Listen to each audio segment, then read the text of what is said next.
Welcome to the first day of September. It's a Thursday, 2022. This Day Weather Podcast brought to you by Cowboy State Daily, Wyoming's news authority.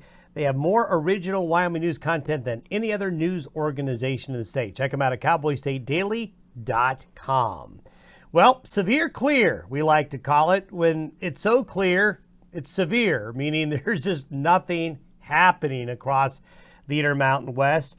At the very most, over the next week, somebody might experience a couple of isolated showers and thunderstorms. I think this will be true maybe over the high country, especially down into Colorado, but really nothing more than that. We have a very dry air mass and high pressure combined. So when you do that, especially this time of year, you get warm, sunny weather. It's going to be a very warm first 7 days of September. This pattern is going to go through probably next Thursday. Above average temperatures, but it's also going to be a great pattern for the upcoming holiday weekend. Now, one thing to point out, fire danger is going to go up. Relative humidities are tanking. I mean tanking. So you're going to see things really, really drying out. So be careful out there with fire dangers going up this weekend across the West. We do see a change coming late next week and next weekend. Our confidence continues to grow that by next weekend, as we've been talking about, there's a change coming. Whether or not it's a big one or a little change, don't know yet, but we're pretty confident that a change to cooler, more like fall weather, might be visiting us in about 8 or 9 days from now. But until then, not much going on. Now, we're going to have a little fun. Since there's not much weather going on, and I know that we're probably down to just the weather geeks watching the podcast right now because of all this nice weather, I want to bring up something and have some fun with it. I got this email that the blackbirds arrived in northern Wyoming about 2 weeks earlier than average. Question from Chuck and Sheridan, do you think they know something that the rest of us don't? And that got me thinking. You know, we always have these old wives' tales about, well, which way the cow is facing, or certain animals arriving or going away, woolly worms, or whatever you want to do to help predict the weather. Well, is there anything to it? Honestly, I don't know, but I find it interesting, and I do like to observe the animals and the way things go, whether it's blackbirds or hummingbirds or when the elk decide to move to different elevations. So I'm going to put it out there. Does anybody have any experience, or do they have old wives' tale, or do they have a story from their grandpa about, well, you know, I saw the animals doing this, so maybe we should expect the weather to change in the next day or the next week or the next month? Do the animals know something that we don't? So let's have some fun with it. Post your comments. If you're watching this podcast on YouTube, post your thoughts in the YouTube comment section about what you think. Now, keep it clean.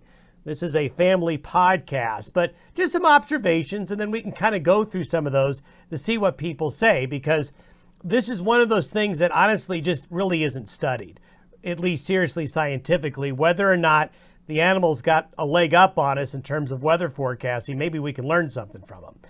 Satellite imagery shows dry air. Look at all that orange and the red areas moving on in. And take a look at these forecasted relative humidities later today. This is the percent of relative humidity by late this afternoon towards evening across the West. Look at the teens, look at the single digits back into Utah, back into the Great Basin there. This is a very dry air mass. You can see the green down here is shunted down into Texas and southern New Mexico. That's where the monsoon is. If you were to take a bigger perspective and look at all of North America, look at this. This is impressive when we talk about the air drying out. Look at that. All of North America here and surrounding waters, this is the driest part of the continent right now. As we take a look, this is why. Big high pressure over the Four Corners area, over the Great Basin. As we go into next Wednesday, we don't see a lot changing. High pressure is still overhead. So this is why we're saying this is going to go on another week or so. But this high pressure ridge is going to grow in response to this low, helping to pump it up, basically. So this ridge is going to grow and build. And you see this air mass right here? If that high pressure builds, what'll happen is this. We are going to see high pressure go into the Gulf of Alaska, which in turn causes that jet stream to dip. And all of a sudden, the door to Canada is all of a sudden open. And if it's open to the door being open, then colder air has access into the western United States.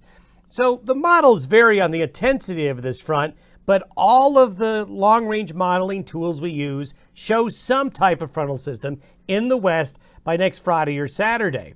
Look at the differences between the models. The overriding message here is while there's big differences in the model, as you'll see here, they're all advertising a cool down. This is the European model by late Saturday of next week. See the purple over Montana and parts of Alberta and Saskatchewan there? That is temperatures 30 degrees off the average. And you can see the cold front penetrating through halfway through Wyoming there. This is the European. Look at the Canadian model. The Canadian model is further south and it's deeper with the cold. Then the American model is cold, but it's a little bit more diffuse. So this is where our confidence level goes up. We don't know the extent of the cold or the concentration of it yet, but a change in the weather is coming late next week and next weekend. Stay tuned. We'll talk about it more later. Have a great Thursday.